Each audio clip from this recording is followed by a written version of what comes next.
Praise the lord. ఈరోజు దేవుని యొక్క వాగ్దానం, నా కుమారుడా, క్రీస్తు యేసునందున్న కృపచేత బలవంతుడవు కమ్ము. తిమోతికి రాసిన 2వ పత్రిక 2వ అధ్యాయం 1వ వచనం. అపోస్తులైన పౌలు గారు తిమోతికి రాస్తూ ఇలా అన్నారు, నా కుమారుడా అని. నా కుమారుడా, క్రీస్తు యేసునందున్న కృపచేత నీవు బలవంతుడవు కావాలి అని. నిజమే, క్రీస్తు యేసునందున్న కృప మనల్ని బలపరుస్తుంది. ఆయన కృప మనల్ని రక్షిస్తుంది. ఆయన కృప, ఆయన యందు నమ్మికించు వారిని ఆయన కృప ఆవరిస్తుంది.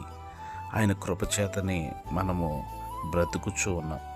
గనుక దేవుని కృప నిరంతరం ఉంటుంది. ఆయన దయాళుడు, ఆయన కృప నిరంతరం ఉంటుంది. మన బ్రతికి ఉన్నామంటే ఆయన కృప చేత మనం ఎల్లప్పుడూ కూడా బలవంతులుగా ఉండాలని ప్రభు కోరిక. మీకు ప్రార్థించే దైవజనులు రెవరెండ్ డేవిడ్ రాజు గారి మినిస్ట్రీస్ కాజా.